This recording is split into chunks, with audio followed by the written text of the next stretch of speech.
أعوذ بالله من الشيطان الرجيم بسم الله الرحمن الرحيم إن الله وملائكته يصلون على النبي يا أيها الذين آمنوا صلوا عليه وسلموا تسليما اللهم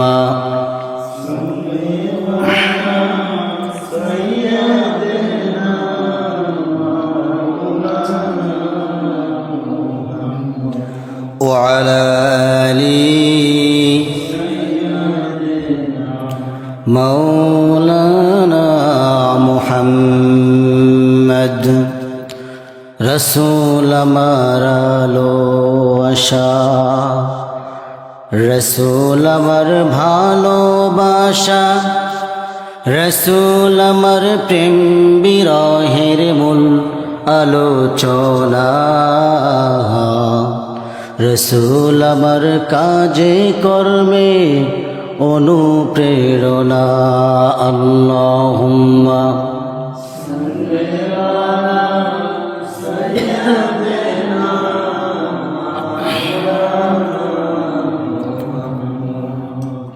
ওয়া আলা আলি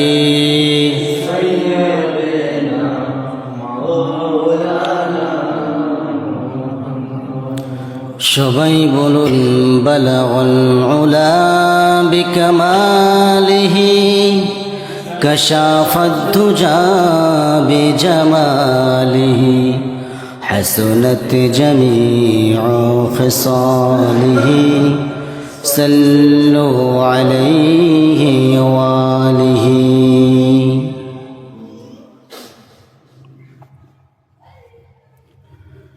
সম্মানিত মণ্ডল বরাবাসী, আজকে পবিত্র জুমা আবারের পক্ষ থেকে, বিশেষ করে আমার পক্ষ থেকে সবাইকে হৃদয় নিংড়ানো প্রাণ উজাড় করানো সালাম। আসসালামু আলাইকুম ওয়া রাহমাতুল্লাহি ওয়া বারাকাতুহু। সবাই কেমন আছেন? আমাকেও প্রশ্ন করেছেন। আল্লাহ পাক আপনার কাতারেই আমাকে রেখেছেন, বলি আলহামদুলিল্লাহ। দরুদুস সালাম পাঠ করি সাইয়্যিদুল মুরসালিন খাতামান নবিয়্যিন রাসূল আকরাম নবী মুকাররম জনাব মুহাম্মদুর রাসূলুল্লাহ সাল্লাল্লাহু আলাইহি ওয়াসাল্লাম। সম্মানিত দ্বীনী ভাইরা, একটা পোস্টার পাইলাম, অর্থাৎ মাহফিলের পোস্টার। সম্ভবত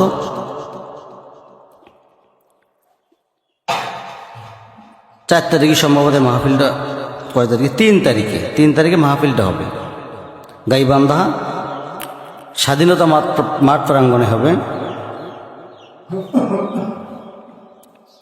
সময় আসর থেকে দিয়েছে, 9টা পার করাইবে। এখানে বলা হয়েছে আপনারা উক্ত মাহফিলে দলে দলে যোগদান করে দোজাহানের কামিয়াবি হাসিল করুন। দোজাহানের কামিয়াবি হাসিল করতে গেলে কি বোঝায়? দোজাহান মানে কি? ইহকাল আর পরকাল। সুন্দর কথা না? বেশটা কমায় দাও।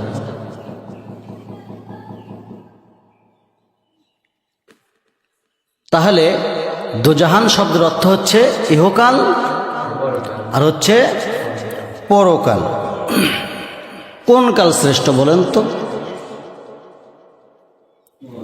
ইহকাল শ্রেষ্ঠ না পরকাল শ্রেষ্ঠ? পরকাল শ্রেষ্ঠ। তাহলে আমার ইহকাল দেখব না পরকাল দেখব?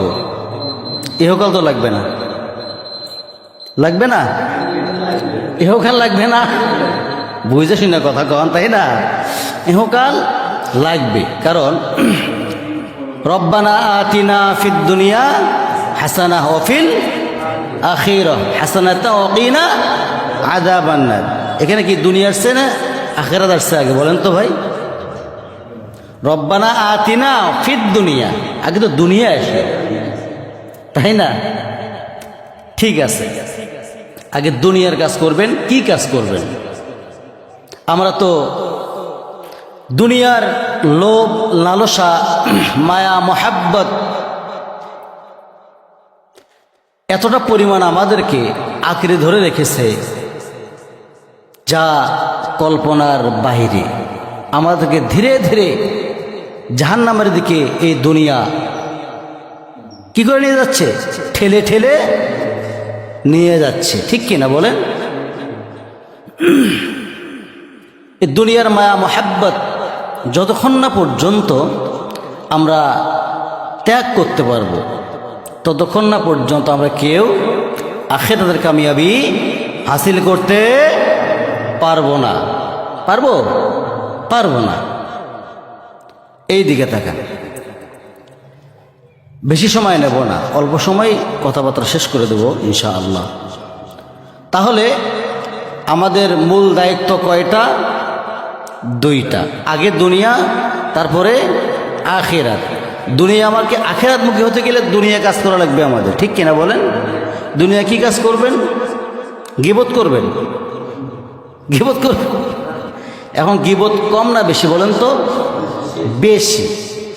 গীবত হচ্ছে এমন একটা চূড়ার নাম, গীবতকারীকে আল্লাহ তাআলা অধিক মাত্রায় ঘৃণা করেন, বলেন নাউজ বিল্লাহ। এই গীবত সম্পর্কে অনেক কথা আছে, আমি ধীরে ধীরে বলার চেষ্টা করবো ইনশাআল্লাহ, একটু কাট কাট করে করে বলার চেষ্টা করব আপনাদের মাঝে। আপনারা শুনবেন তো? অল্প সময়ের মধ্যে আমি শেষ করার চেষ্টা করবো ইনশাআল্লাহ। সম্মানিত হাজিরিন, তাহলে আমাদেরকে দুনিয়া কি করতেছে? ধীরে ধীরে ধীরে ধীরে আমাদেরকে সব কিছু আখিরাত বিমুখী করে দিচ্ছে। আখিরাত বিমুখী, আখিরাত মুখী নয়, আখিরাত বিমুখী, উল্টাটা। জবাব হতো কি? আখিরাত মুখী। তা না করে আমরা কি হচ্ছে? আমাদের ইমানটা শয়তান ছিনতাই করে নিয়ে যাচ্ছে, আর আমরা আখিরাত থেকে বিমুখী হচ্ছি দিন দিন। ভুল কইলাম তো? সম্মানিত হাজিরিন, আজকে এই জুমাবারের যে একটা লগ্ন দেখা যাচ্ছে, গত জুম্মায় এতটাও দেখতে পারি নাই। ইনশাআল্লাহ আমার আরো লোকজন আসতেইছে, ঠিক কিনা? আসবে। সামনে হয়তো কিছু লোকজন পাওয়া যাবে না, তার কারণ ধান কাটাকাটি শুরু হবে, ঠিক কিনা বলেন? ধান কাটাকাটি শুরু হইলে লোকজন পাওয়া যাবে না। কিছুদিন মাঝখানে আলম ভাই ছিলেন না, ছুটি নিয়ে যাবেন কোথাও গেলে, বুঝতে পারছেন? ছুটি নিয়ে যাওয়া লাগবে। ইসলাম এটাই বলে, কোথায় গেলে তোমাদের যে ইমাম আছে তাদের কাছে ছুটি নিয়ে যাও। ইমাম মানে কি? নেতা। তো আপনি ইতিপূর্বে 16 বছর আপনি আওয়ামী লীগ করেছেন, কোথাও গেলে আপনার দায়িত্বের মধ্যে আসলেন, কোথাও গেলে কিন্তু আপনার যিনি দায়িত্বশীল তার কাছ থেকে আপনাকে ছুটি নিয়ে যাওয়া লেগেছে। ঠিক আওয়ামী লীগ বড় না আল্লাহর দেওয়া ইসলাম বড়? বলেন তো। আল্লাহর দেওয়া ইসলাম বড়।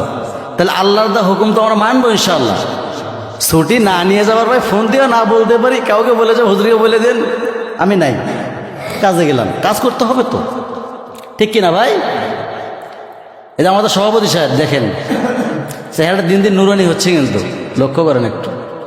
আসা মাত্রই ফলো করছি, মনে হয় 5 ওয়াক্ত নামাজ শুরু করছে, আলহামদুলিল্লাহ। তো টেনশন আছে লোকটা। আল্লাহ পাক ওনার সমস্ত টেনশনগুলো মুক্ত করে দিক, বলি আল্লাহুম্মা আমিন। ওনার উপর কি মহব্বত নাই? আমিনটা ভিজা ভিজা মনে হচ্ছে, আর জোরে কর না আল্লাহুম্মা আমিন। আল্লাহ কবুল করুক। কারণ যিনি সমাজের কর্তা হবেন, দায়িত্বশীল হবেন, তার জন্য যদি আপনার দোয়া না করেন, তিনি সমাজটাকে কন্ট্রোল করতে পারবেন না। এটা কি বিশ্বাস করেন? বিশ্বাস করেন না? বিশ্বাস করতে হবে তো। বিশ্বনবী রাসূল সাল্লাল্লাহু আলাইহি ওয়াসাল্লামের কাছে কোন সাহাবী আসলে খুব হিসাব করে চলাফেরা, তার সামনে আসতেন, খুব হিসাব করে আসতেন। একদিন এক সাহাবী হঠাৎ করে রাসূলের দরবার মুখে দৌড়াচ্ছেন, দরবারের দিকে দৌড়াচ্ছেন, আর অঝরে পানি পড়তেছেন। দৌড়াচ্ছেন আর বলতেছেন নাফাক হানজালা, নাফাক হানজালা। একজন সাহাবী, বিশাল বড় মাপের সাহাবী হযরত আবু বকর সিদ্দিক রাদিয়াল্লাহু আনহু বলতেছেন, ওরে হানজালা তোমার কি হয়েছে বলো, খুলে বলো, তুমি নাফাক হানজালা বলে দৌড়াচ্ছ কেন, কি হয়েছে তোমার? হানজালা রাদিয়াল্লাহু আনহু বলতেছেন, আমার মন বলতেছে আমি মনে হয় মুনাফিক হয়ে গেছি। কিভাবে তুমি মুনাফিক হয়ে গেলে? আবু বকর বলতেছেন, কিভাবে তুমি মুনাফিক হয়ে গেলে? সঙ্গে সঙ্গে হানজালা রাদিয়াল্লাহু তাআলা আনহু বলতেছেন, ভাই আবু বকর, যখন আমি রাসূলের সামনে বয়ান শুনি, রাসূলের কথাগুলো শুনতে আমাকে এত পরিমাণ বেশি ভালো লাগে। যখন আমি বাড়িতে চলে আসি, দুনিয়ার কথা মনে পড়ে যায়। আমার এইটা যখন মনে পড়ে যায়, আমার মনে হয় আমার ভিতর থেকে মনে হয়, আমার ভিতর থেকে শয়তান মনে হয় ঈমানটা ছিনতাই করে নিয়েছে, এবং আমাকে মনে হয় আমি মুনাফিক হতে চলেছি। এই কথা আবু বকর সিদ্দিক রাদিয়াল্লাহু তাআলা আনহু তিনিও বলতেছেন, হ্যাঁ ভাই হানজালা, আমার তো এমনটা মনে হয়, না জানি রাসূলের কাছে যখন থাকি তখন রাসূলের বয়ানগুলো শুনতে আমাকে এত পরিমাণ বড্ড ভালো লাগে, কিন্তু যখন বাড়িতে চলে আসি তখন কেমন যেন আমার দুনিয়াবি চিন্তা চলে আসে। এই দুনিয়াবি চিন্তার কথা যখন মনে হয়, তখন তো আমারও মনে হয় আমি মুনাফিক হয়ে গেছি। নাউযুবিল্লাহ। আমার ভাইরা ভালো করে বুঝবেন, তারা দুনিয়াতেই জান্নাতের সার্টিফিকেট পাওয়া প্রাপ্ত মানুষগুলো যদি এই রকম ভয় করতে পারে, এত পরিমাণ টেনশন করতে পারে, সেই তুলনায় কিন্তু আমরা কিছুই হতে পারিনি এখন পর্যন্ত। আমার ভাইরা, আমরা গীবত ছাড়ব। গীবত কিন্তু মুনাফিক পর্যন্ত পৌঁছায়া দেয়। মুনাফিকের স্থান একদম জাহান্নামের সর্বস্তরে চলে যায়। কোন জায়গায় বলেন? জাহান্নামের সর্বস্তর, একদম নিম্ন জায়গার মধ্যে, যার চেয়ার জাহান্নাম, এর থেকে বড় জাহান্নাম হতে পারে না। আমরা মুনাফিক হয়ে মরতে চাই না। এই তো শুরু হয়ে গেছে, 5ই আগস্ট হওয়ার এখনো 4টি মাস পূর্ণ হয় নাই মনে হয় সম্ভবত। আমার বন্ধুগণ, তার মধ্য থেকে আজকে 4 থেকে 5 দিন হয়ে গেল। ইসকন নামের একটা সংগঠন, আপনারা নিশ্চয়ই জানেন, শুনেছেন? ইসকন নামের একটা সংগঠন চট্টগ্রামের মধ্যেই এত পরিমাণ উত্তাল হয়ে দাঁড়াইছে, ইসলাম বিরোধী, সম্পূর্ণ আল্লাহ বিরোধী, সম্পূর্ণ ইসলাম বিরোধী। মসজিদ ভেঙে দিচ্ছে। আমার এই বাংলার জমিনে 96% মুসলমানের রাষ্ট্র, 96% মুসলমান রাষ্ট্র না এটা, 96% মুসলমান রাষ্ট্র, তার মধ্যে ইহুদি, খ্রিস্টান, বৌদ্ধ, নাসারারা, হিন্দু বাহিনী সহ সব মিলে একত্রিত হয়ে মুসলমানদের উপর হামলা চালাইতেছে। নামটা হচ্ছে, এখনো আপনারা শোনেন নাই, কোথায় থাকেন বুঝি না, ইসকন। একটা সংগঠন, ইহুদি সংগঠন, হিন্দুত্ববাদ, ভারতের দোসর এরা। কারণ এরা যারা করতেছে, ইতিপূর্বে বাংলার জমিনে এমন ইতিহাস আমরা দেখতে পাইনি। আপনারা মোবাইল দেখেন না? পাইছেন নাই? এখনো পান নাই না? পাইছেন? কি পাইছেন? করতেছে তো। এটা কিসের আলামত বলেন তো? কিয়ামতের আলামত। টিকতে পারবে না। কারণ এটা মুসলিম রাষ্ট্র, এটা আমাদেরকে স্বীকার করে নিতে হবে।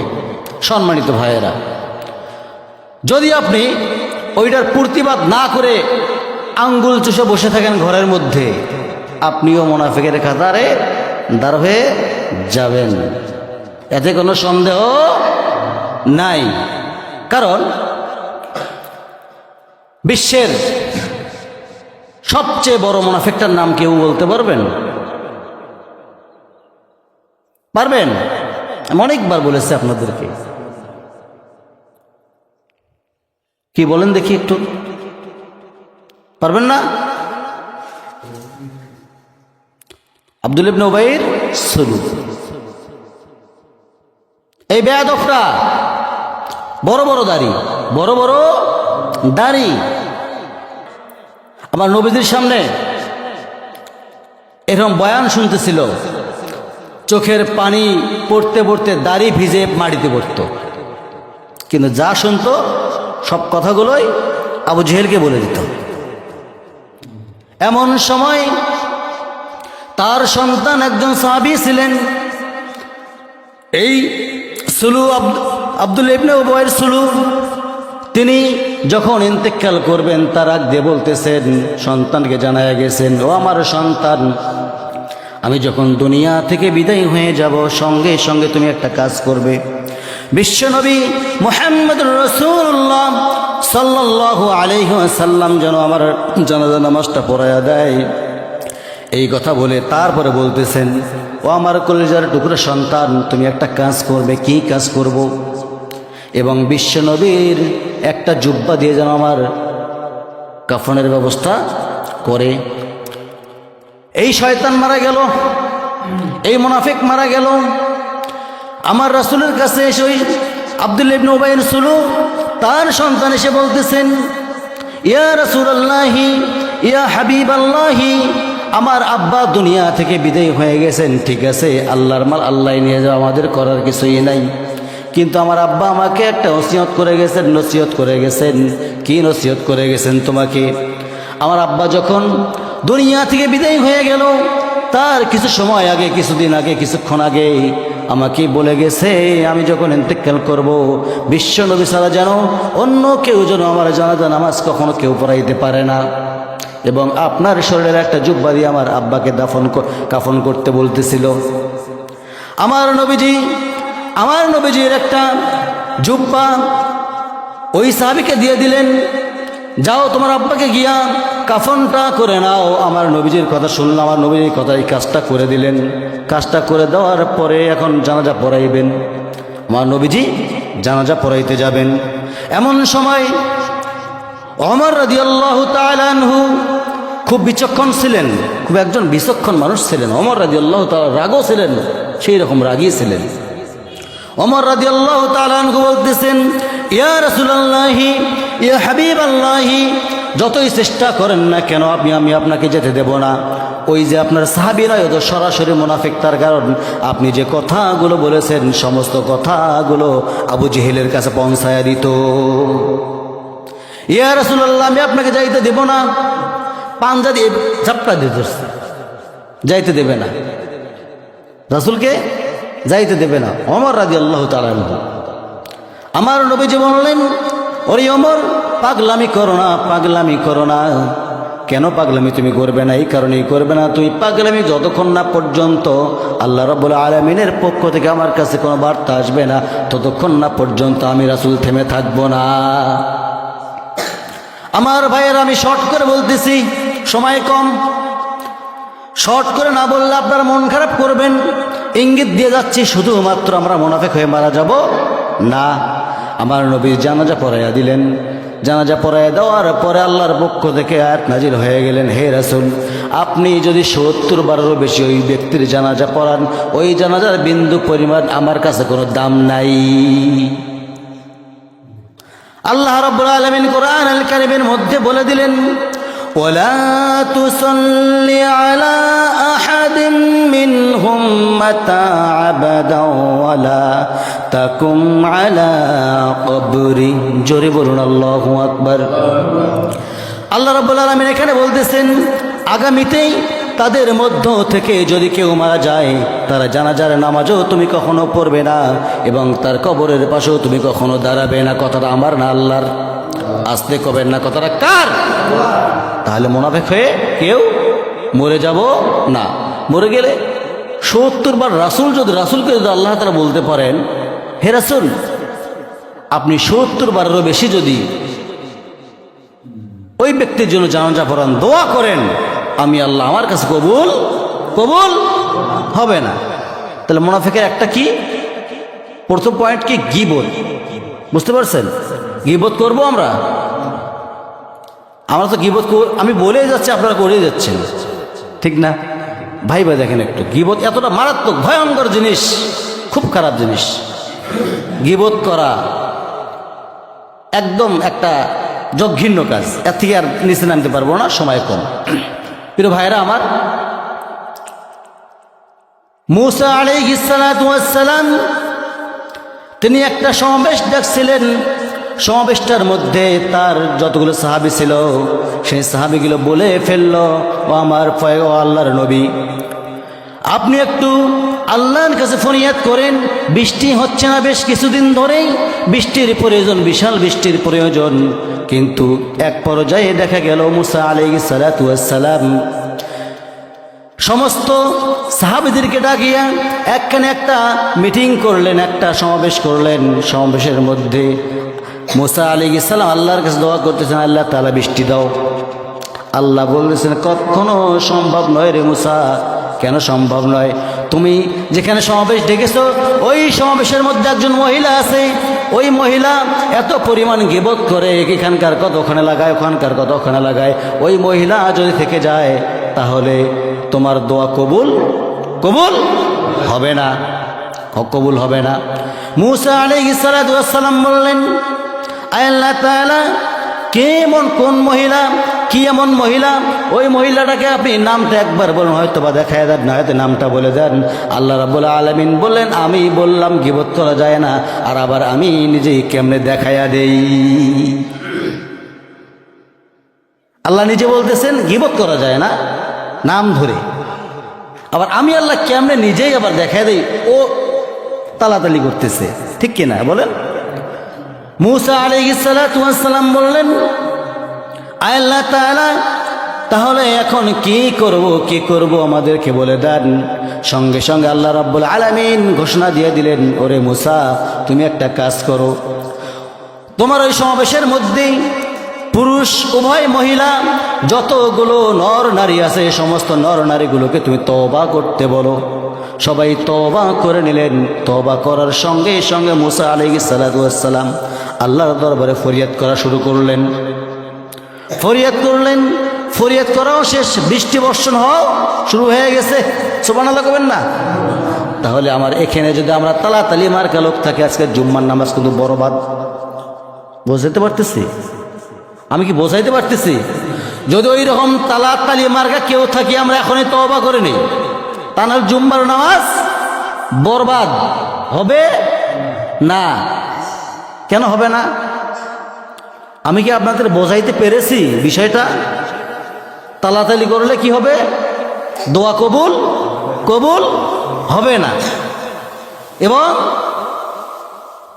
এই নামাজ, শুক্রবার একটা জুমার সালাত, এটাও কবুল আল্লাহর দরবারে হবে না। আমরা মনে মনে তওবা করি, ঠিক কিনা বলেন?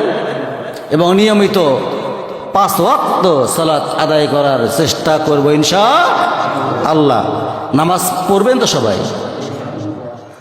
হাত তুলে দেখান দেখি কে নামাজ পড়বেন। ওঠা না, বলেন, হে আল্লাহ আমাদেরকে 5 ওয়াক্ত নামাজ জামাতে আদায় করার তৌফিক তুমি আল্লাহ দিয়ে দাও।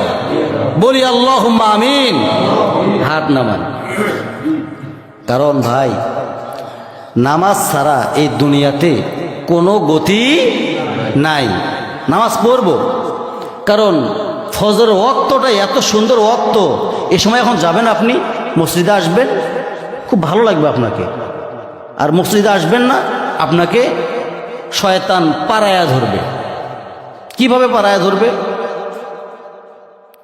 ওর কাজ ওই চালায় যাবে। একদিন বলেছে শয়তানের বিস্তারিত আমি বলেছি, শয়তান কয়টা কাজ নিয়ে বের হয়? 3টা কাজ নিয়ে বের হয়, যে ওইদিকে যেতে যাচ্ছে না, আমি সময় নষ্ট করার দরকার নাই। আমরা যে দুনিয়ার মোহ মায়া মরিচিকার মধ্যে পড়ে আছি, তার বড় প্রমাণ আল্লাহ রাব্বুল আলামিন কোরআন আল কারীমের মধ্যে ছোট্ট একটা সূরার মধ্যে কোট করে দিয়েছেন। আল্লাহ রাব্বুল আলামিন বলেন, আলহাকুমুত তাকাসুর হাত্তা যুরতুমুল মাকাবির কাল্লা সাওফা তা'লামুন। জোরে বলুন আল্লাহু আকবার। আলহাকুমুত তাকাসুর হাত্তা যুরতুমুল মাকাবির, ততক্ষণ পর্যন্ত তোমার দুনিয়ার লোভ লালসা মিটবে না। কাল্লা সাওফা তা'লামুন, কাল্লা কখনো না, যতক্ষণ না পর্যন্ত তোমরা কবর পর্যন্ত পৌঁছে গেছো, ততক্ষণ না পর্যন্ত তোমাদের দুনিয়ার লোভ লালসা মিটবে না। যখন কবরে সোজা হয়ে গিয়ে ঢুকবে, তারপরে তুমি বুঝতে পারবে কবরটা কাকে কয়।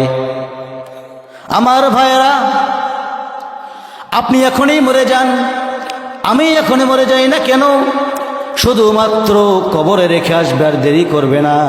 কবরে এসে রেখে আসার সঙ্গে সঙ্গে আমার ভাইরা ভালো করে বুঝবেন, 2 দিন যাবে, 3 দিন যাবে, ফুলে ফুলে চেহারাটা বেকর হয়ে যাবে, একদম অদেখার মতো হয়ে যাবে, চেহারাটা নষ্ট হয়ে যাবে। 7 দিন যেতে না যেতেই চোখগুলো এমনি উপরে পড়ে যাবে, পেটগুলো নাড়ি ভুড়িগুলো বের হয়ে যাবে। আমার ভাইয়েরা, 6 মাস যেতে না যেতেই আমার কবরের মধ্যে, আপনি যে কবর খনন করে দেখেন, ওই কবরের মধ্যে শুধুমাত্র কেবলমাত্র 2-4টা হাড় হুড্ডি ছাড়া আর কিছুই পাওয়া যাবে না। পাওয়া যাবে? তাহলে আমাদের কি করা লাগবে? কবরে ভালো থাকতে গেলে আমাদেরকে কি করা লাগবে? বেশি বেশি করে আল্লাহর সন্তুষ্টি অর্জন করার চেষ্টা করতে হবে।